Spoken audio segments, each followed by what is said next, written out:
7:02. Live On the Prime Media Plus app. DSTV channel 856, 92.7 and 106 FM. Let's walk the talk.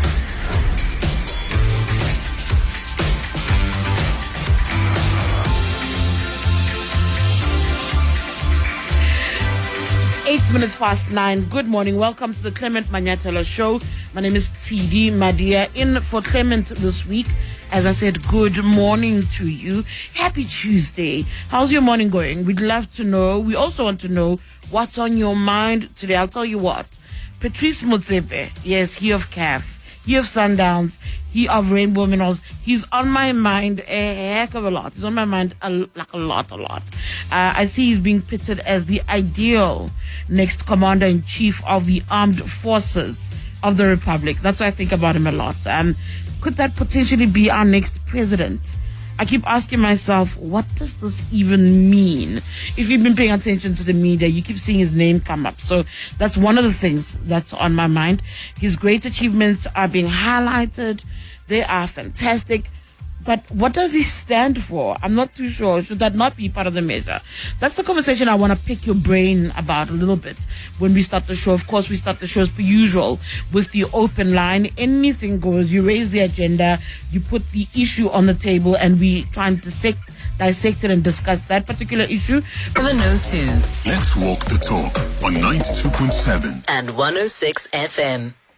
So I was doing my morning readings today and I bumped into an interesting opinion piece by the News 24 editor-in-chief, Adrian Basson, who wrote a piece on Patrice Motsepe. That's why I keep saying to you, that man, that rich man, is on my mind a lot. So the opinion piece written by Adrian Basson is titled, "We don't need a Messiah, but maybe we need a Motsepe." In it, he pretty much makes a case for Motsepe to take over the ANC and by virtue of that be positioned to possibly take over from President Cyril Ramaphosa. Of course, this opinion piece follows a lot of the reports. If you're paying attention again, as I said, you're starting to see reports about how there's a lobby group in the ANC that's campaigning for the businessman and current CAF, the Confederation of African Football president, to lead the ANC. It's understood politicians, business leaders and professionals are driving this narrative. Of course, all of this is ahead of the ANC 2027 conference. Though the ANC has attempted to keep a lid on it and trying not to get people within the party and outside to talk about it, it is very obvious if you follow the ANC, a lot of decisions are being made, a lot of dealings are being made with 2027 in mind, right? So Adrian Basson kind of shares his parts on all of this. The conversation won't go away, but Adrian pretty much says the idea of Motsepe being a contender is good news for the country. He might be the organization's last chance to safeguard it from further decline, so he might be good for the ANC. He says Motsepe's name is synonymous with success. He speaks of how Motsepe's built his wealth, even saying the mining magnate and football federation president is different from BEE millionaires whose contribution to business is attending board meetings. Not my saying, it's Adrian Basson's opinion piece. He then says, of course, the other potential leader that he's looking at, that Basson points out, is possibly the current deputy president of the ANC, Paul Mashatile. It's well known, if you speak to political circles, that Paul Mashatile is eyeing the presidency. News 24, if you pay attention again, covers the DP quite extensively. When he says Patrice is synonymous with success, he says that's not what you associate somebody like Paul Mashatile with. I don't know. What do you say? He doesn't write of Paul Mashatile in good light. He recognizes, though, Basson in his opinion piece, that in the ANC there is a tradition of deputies taking over from the incumbent. It happened with Thabo Mbeki and former President Nelson Mandela. It happened with Mbeki and Zuma. Even despite Mbeki's actions, it happened with Cyril Ramaphosa and Zuma, despite, again, Zuma's actions. So there is that view for some that it doesn't matter what Ramaphosa or those aligned to Ramaphosa want. It's likely, based on tradition and what we've seen in the past, that maybe Paul Mashatile will rise to lead the ANC. But here's my thing in all of this. Doesn't this all sound a little bit like the Roger Jardine Nyana chapter? If you remember before the elections last year, Roger Jardine, a former banker, a former CEO here at Prime Media, suddenly entered the fray. And the view that was there is that this is not a person who rose from the political landscape itself, that this is a person that was being given to the politics of the country by business. And I think that's why Roger Jardine lasted all 5 seconds. That's why Roger Jardine was rejected. So I have a good question about where is this coming from, especially because it speaks to ANC leadership. I'm not sure if Patrice Motsepe is a conversation in the ANC structures and the ANC's branches. There might be big lobby groups, sure, but it'll take a lot of work to try and get that buy-in. We actually also don't know if Patrice Motsepe is interested. For all we know, he could be eyeing FIFA. He could be eyeing FIFA as his next chapter. So there is that question in my head. And I also don't think we know anything about his policy stance or his vision. Yes, he's got this long-standing association with the ANC. I've often seen him at ANC events, even SSTP events, but that's not enough. And he continues to be the person who bankrolls, who supports and donates, rather, let's use the word donate, to the ANC. So I do recognize all of that, but there is that question where people are asking, should the person who's the brother-in-law of the current president be the person we turn to, number one, or the ANC turns to, number one? Secondly, the issue of a wealthy man being the answer. It wasn't the silver bullet. It didn't work. I don't think it worked. When you look at Ramaphosa's presidency, did it work? Because they were peddling a wealthy man, which means no corruption. It means this and that. I don't know. What's your take on this? We don't even know, as I said, whether he's got the appetite for this or if he should be eyeing FIFA, doing more in the footballing world on a global scale. 011-883-0702. That's the number to call in if you want to share your thoughts. Or you can send a WhatsApp or a voice note on 072-702-1702. 702 Let's walk the talk on 92.7 and 106 FM. Hi, Tshidi. Thanks for a great show. As far as I'm concerned, my line has always been anything but Paul Mashatile. Anything but Paul Mashatile. So I've got no issues with accepting Patrice as our commander-in-chief. But I would never want to see Mashatile sitting on that throne at all. It's not even funny. Thanks. Cheers and Sanctuary. Morning, Tshidi. That issue of Patrice Motsepe becoming our next president, I've already heard about it from the guys within the ANC, much as I do get into contact with them. But this really shows that indeed the Paul Mashatile is not taken very seriously, because lately now the scandals about him have been revealed just to sideline and finish him off. And then, now it's a family thing. Now Ramaphosa and Motsepe, brothers-in-law, stuff like that. Where are we going with this? Morning, Tshidi. Hope you are well. I got a little bit confused when you said Motsepe campaigning, or the campaign for Mr. Motsepe is for him to be the president of the country. I don't think it's guaranteed anymore now that you being a president of the ANC, you'll automatically be the president of the country. It's all going to depend with the votes, and the way we've been seeing ANC, the votes have been decreasing each year. So Motsepe may end up being an ANC president, but I'm just not sure if he's going to end up being the president of the country. Secondly, when we're asking about what it stands for, it's so difficult with ANC leaders, because I doubt they stand for anything. I really doubt that they stand for anything. We don't vote for them because they stand for something, just popularity. Thank you so much for that. No, I didn't say that he might be the next president. I said the ANC's president, and by virtue of that, they'll try to position him obviously as a candidate. Part of what Adrian Basson writes is that he believes through Motsepe, the ANC might be able to arrest the decline, saying that he might be the ANC's last chance to safeguard it from further decline. And that's where that conversation comes from, not necessarily my view. There's another interesting one where there's like family. It is an interesting view because, of course, as you know, President Ramaphosa is married to Motsepe's sister, Dr. Tshidi Motsepe. Some of the messages coming through on the WhatsApp line. Hi, Tshidi. Mr. Patrice Motsepe can make the best president. He's rich and intelligent. He'll help our country a lot. That's rich work, guys. Another message, Tshidi. We absolutely cannot have another billionaire being president of this country. Their sole purpose is to further enrich themselves. And I want to get that. And their pals at the expense of ordinary citizens. Mega billionaires should not be anywhere near the seats of government because no radical change will happen. They'll be there to maintain the status quo. That's Lerato in Midrand. And that's the question. And it's not just a South African question, by the way, about the mega rich. Look at the technocrats, right? Not the technocrats, the tech billionaires, rather, in the USA. Doge. Did that work? I speak to people who are part of the State Department in the US, and they're saying to you, it's being hollowed out. And part of the reason why that's happening is the relationship between the super rich and the administration. That doesn't necessarily help. WhatsApp's voice notes on 011-883-0702, 072-702-1702. Another issue I might want you to weigh in on. There's a lot. I see you all on Patrice. I'll come to you guys on Patrice Motsepe and this opinion piece that was put down by Adrian Basson on News 24.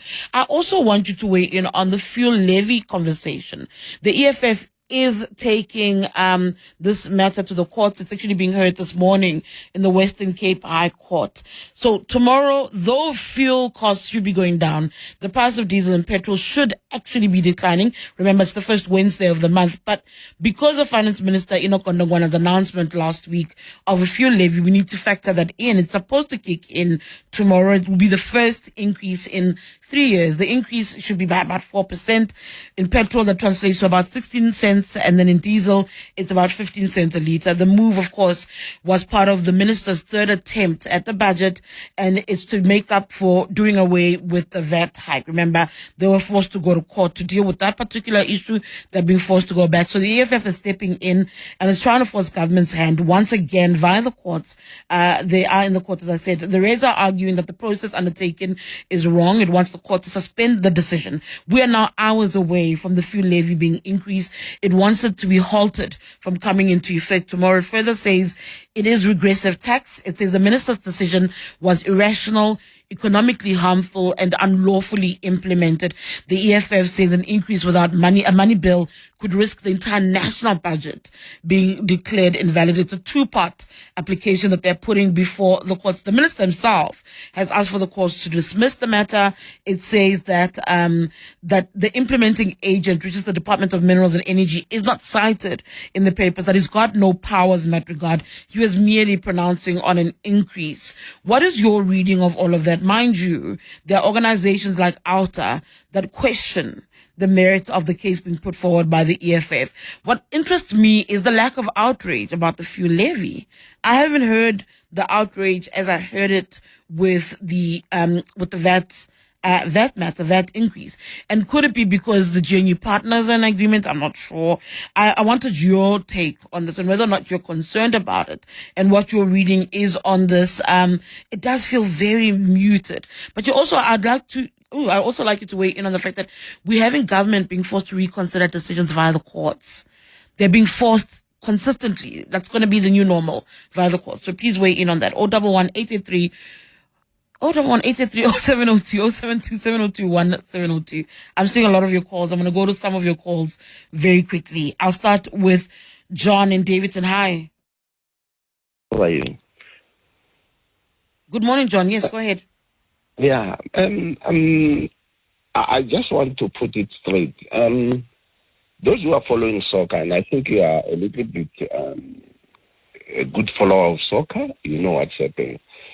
Since Patrice Motsepe entered into the sports, especially soccer, and brought Sundown, he even now, people are complaining about even the management. He took all the good coaches out because he's being advised by a white flaming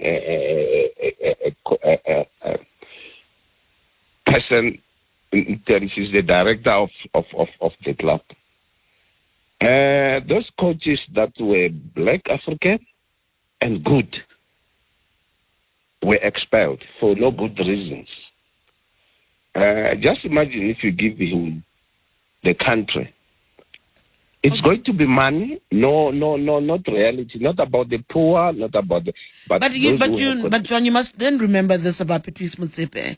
Though he made his money, his wealth, a massive chunk of his wealth is actually committed to many foundations. He does do a lot of charity work. Yeah. Don't take that from him. He doesn't do a lot of philanthropy work. And don't also take away from the fact that he has never removed himself from the leftist organizations, if you may. I used to see him and his brother at SACP events. So you also have that picture. I think it's interesting that you speak about how he handles the soccer fraternity. One can argue that that's decisiveness, and that's what the country needs, isn't it? You're quite right. I will support Patrice Motsepe if he was a neutral person, not attached to the ANC, which is very corrupt. All right, thank you. In the same way, you see Donald Trump. We may hate him. We don't understand why the Americans voted for him. He talks about issues that are dear and close to the Americans' heart. Okay, John. The issue of immigration, which in South Africa, the issue of unemployment is attached. But John, you didn't make Herman Mashaba a president. When you say immigration, that's a different conversation. I'm going to cut you because I want to give other people a chance. That's John out in Davidson. Kustas, good morning to you. Good morning, Tshidi. Tshidi, Motsepe is bad news. He's the first person I've ever heard telling us that electricity in South Africa was cheap.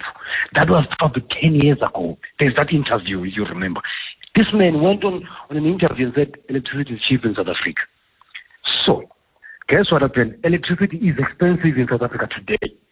But I can tell you the elite, including this government, does not see that. Electricity is key to industrialization. Mama Motsepe is not going to industrialize this country. This IPP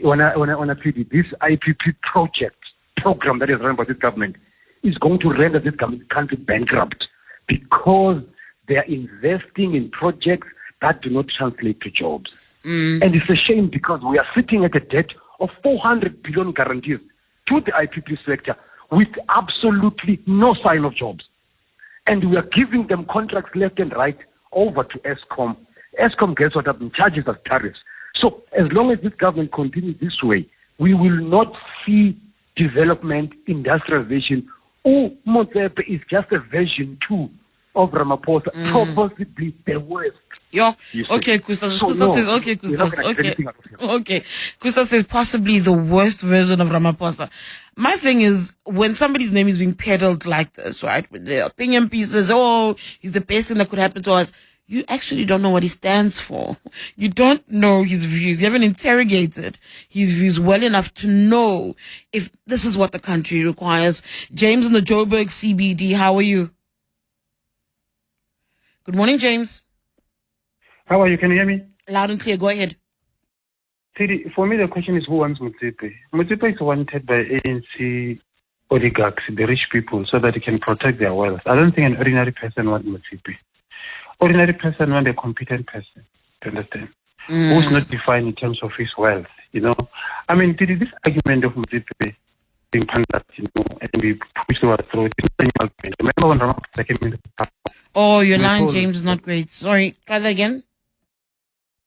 I'm saying, remember when Ramaphosa came into power, we were told that, if the rich person wants this, maybe he didn't. But there is still an explanation about Palapala. We don't know what happened there. There's no explanation. Yeah, James. So my argument... Yeah, sorry. Hello? So your line is a little bit choppy. So your argument? No, I'm saying that the argument that a rich person can rescue South Africa is not a new argument. I mean, whether Ramaphosa is the same person who did that. I mean, you look in America, for instance, Bernie Sanders is fighting, the rich from encroaching government. Do you understand? So if people are going to assume power simply because they are rich, I don't see any need for me to vote. Yeah. Jimmy, your line is better. I'm going to leave it at that. Thank you so much. That's Jimmy the Joburg CBD.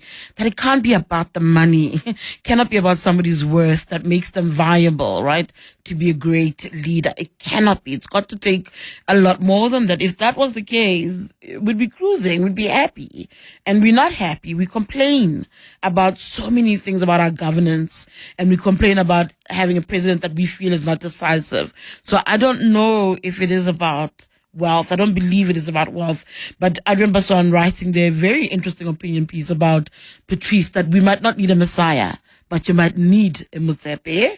Here are more of your voice notes. Morning, I trust you well. Look, for me, ANC it's a ship sinking. And if Mr. Patrice Motsepe wants to change his image, he can proceed and join the organization, become its president and that of a country. Only if he wants to change his image. Anonymous. Tshidi, the Patrice Motsepe thing and the ANC, I think a faction of the ANC have realized that in the next elections, they will drop way lower than 40%. And I think that group that uses that reality is the one that sees that if they bring someone like Motsepe with integrity, maybe they can claw back above 50%. I think that this is ANC trying to save itself. Obviously, the confusion is, does Motsepe want it or not? And obviously, there will be a group that will be against it.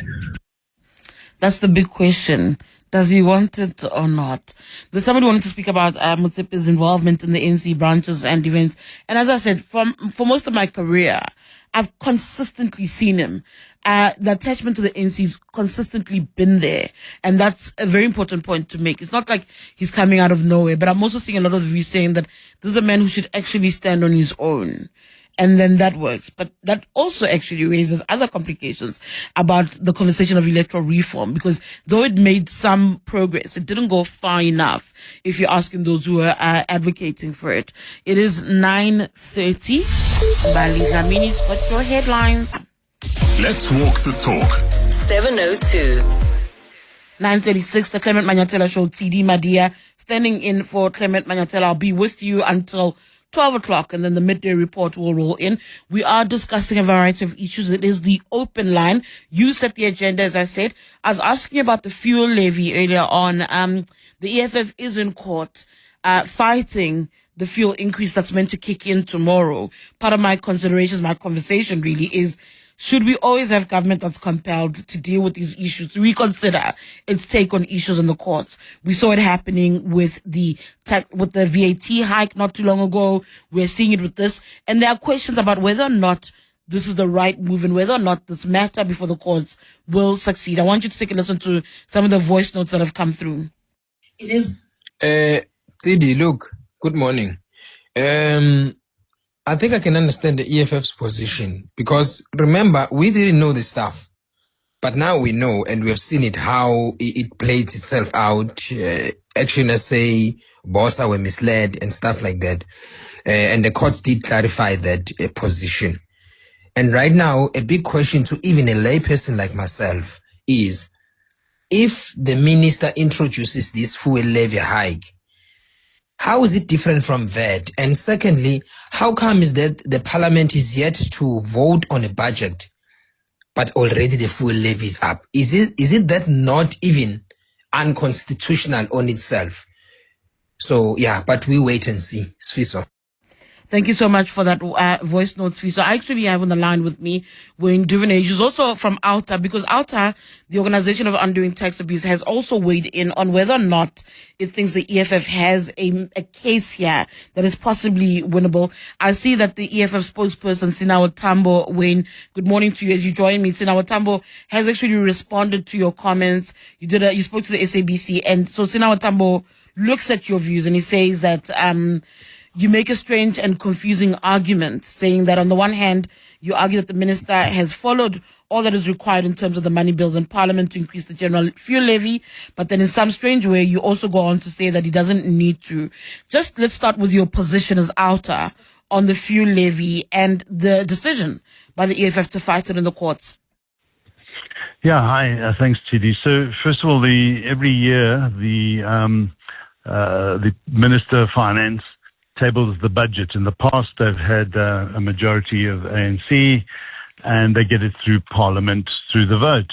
And they've never had to consult Parliament on should they apply a sin tax on tobacco, on alcohol, should they put the fuel levy up by X amount or not.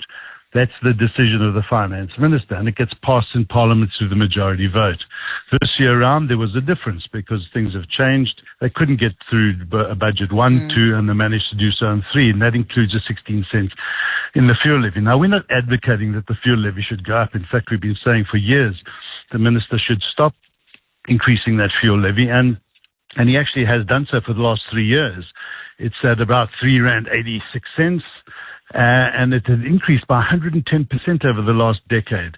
So this 16 cents is another 4%. And I guess it's a case of you've got VAT, which you've declined on, and it's the lesser of the two evils is do you put 16 cents on the fuel levy? It'll only give them about 4 billion rand, well short of what they were asking for.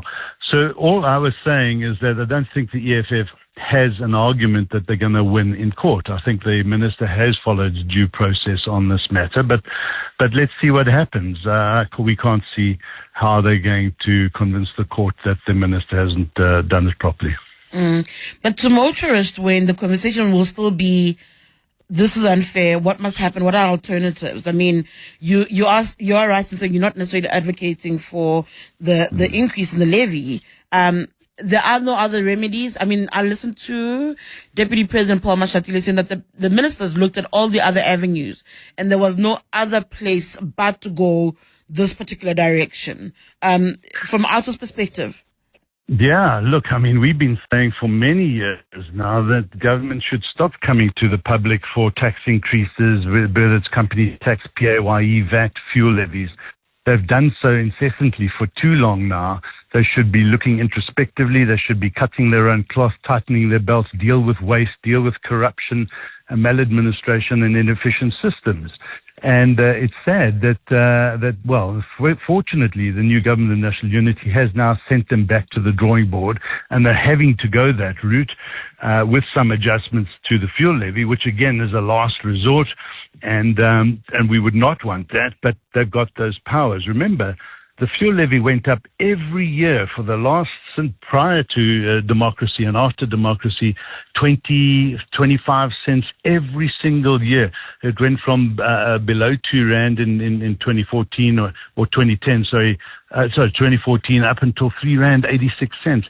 It was just getting out of hand. But for 3 years, the minister never increased that levy.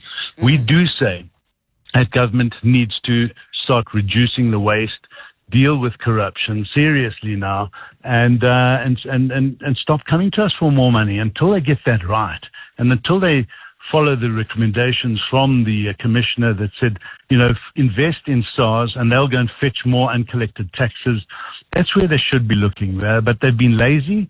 They've been maladministering our finances for far too long, and they should stop any increases. In fact, taxes should go down if they become far more efficient as a government. All right, thank you so much. I'm going to leave it at that.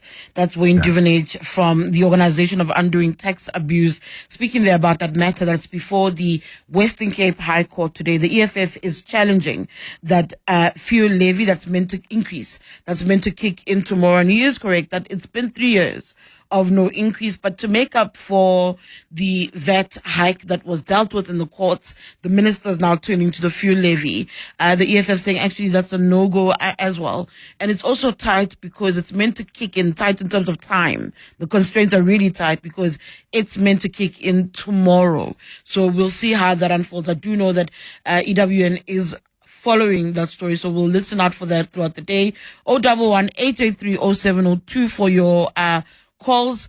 072-702-1702. We are also, of course, that opinion piece, speaking about that opinion piece that was penned by Adrian Basson of News 24 about Patrice Motsepe and whether or not that's what the country needs. It says you don't need a messiah.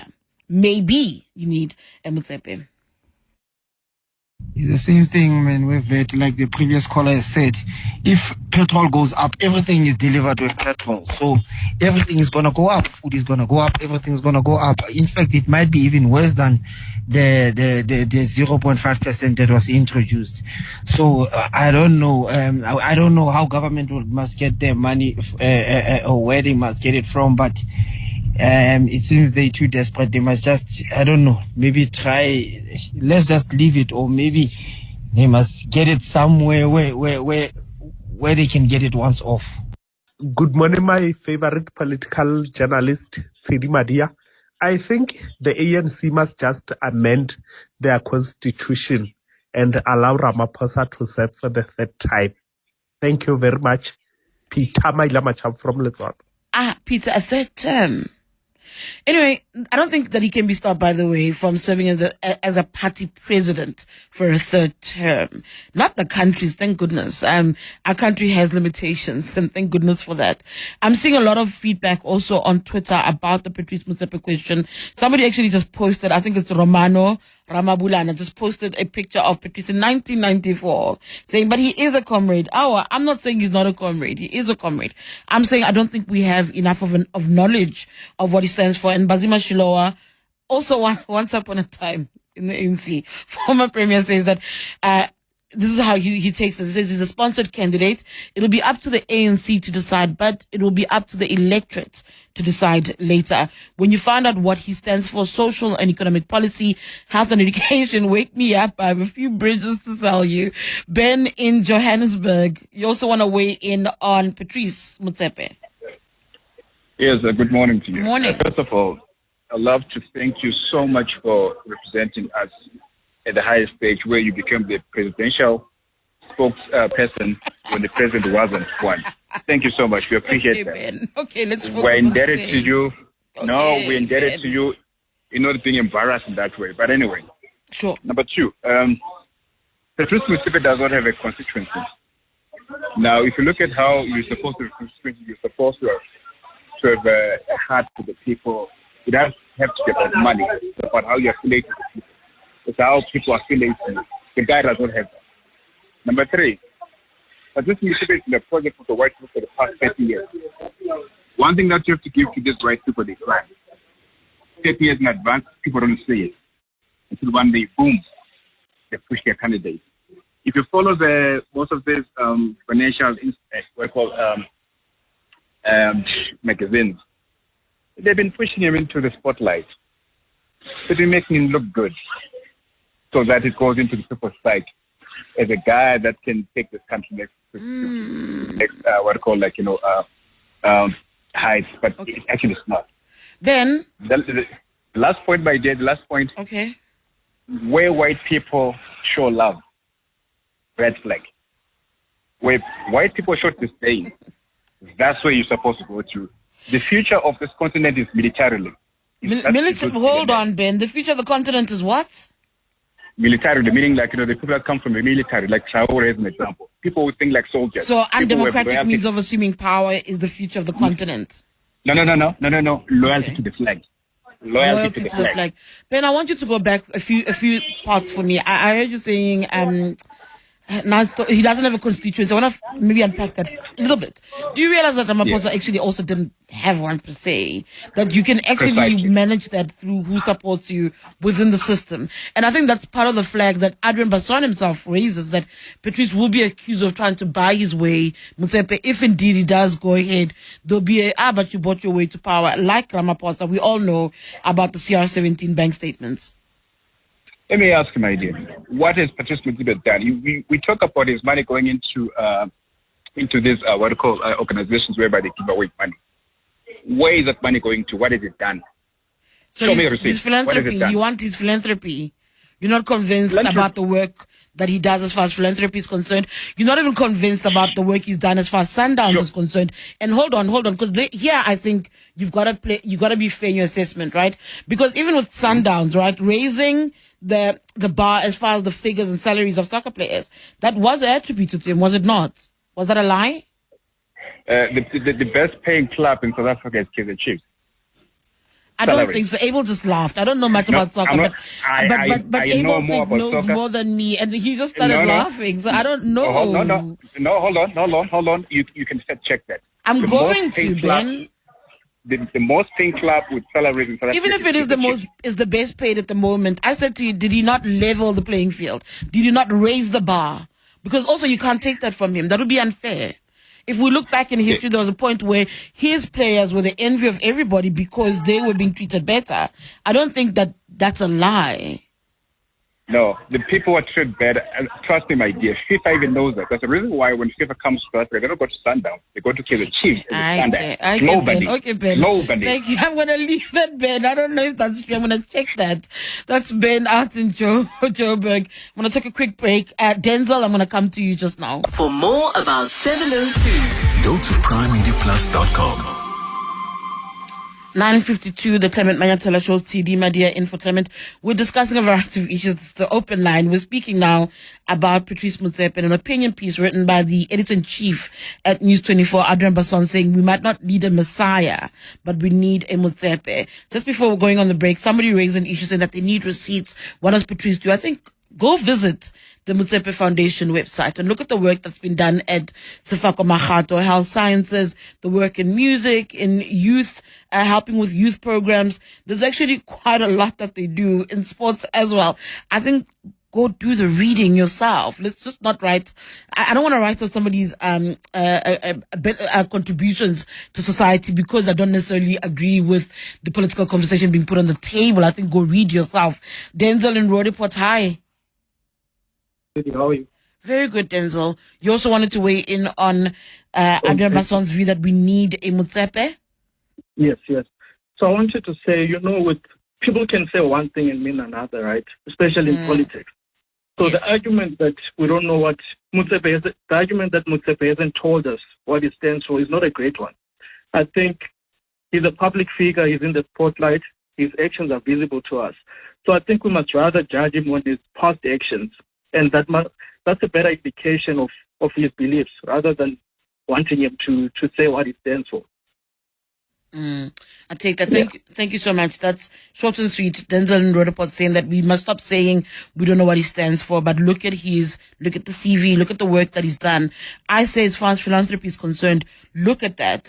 He pledges money, he donates to schools, he was involved in COVID, there's SRC programs, there's churches, there's sports, there's music. It cuts across various sectors. So that supposedly is the glimpse. Hear more of your voice notes on this topic. Good morning, 702 Tshidi. Hi. I don't think Patrice is a bad idea. The problem is the people that will be working with, if not under. I think they want ANC wants somebody to control, and I mean, like Ramaphosa with his charisma. I think he's a really good president, but the people, the puppeteers are the problem. Patrice might not be a problem, but the people he's going to be working for, if not under, that's the problem. They want him so that they can still have control over this country. Hi, Tshidi. Let me put a spanner in the works here. For me, I would like the next president to either be a lady or let's say an Indian president. I wouldn't mind. Let's see how that would work out. They would get my vote. I don't think it would be a good idea for Patrice Motsepe to be the president due to the alignment. Once again, it becomes a system problem that has been designed and created. So it's a total no-no, because we also understand, as much as how Ramaphosa became a billionaire and Motsepe became a billionaire, it is through the alignment. Thank you. Good morning, Tshidi. The idea of having Patrice Motsepe as the next president, the idea is quite enticing, I must say. However, I wonder if he would succeed if he attempted to actually run for the position, given the current setup of our politics in the country. We've got a multi-government organization at the moment. So I just wonder if he decides to run for the position, will he get, the right support even from the opposition parties, for him to lead the country. However, given his track record, I don't think we'll have a bad leader in him. So I think it's just a wait and see. We'll just have to wait and see. This is Pete from Tembisa. Thanks, Tshidi.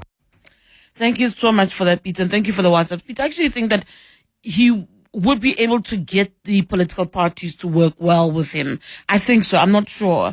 There was a voice note I really liked earlier saying that, we'd like to see a woman or even an Indian president. Those are some of the questions that need to be answered, right? The gender question still has to be answered. And on any given day, me personally, in this country, I'd love to see a woman rise to the top. I say it quite often, and I'll say it again. Thank you so much for all your voice notes and WhatsApps and your calls on this particular topic.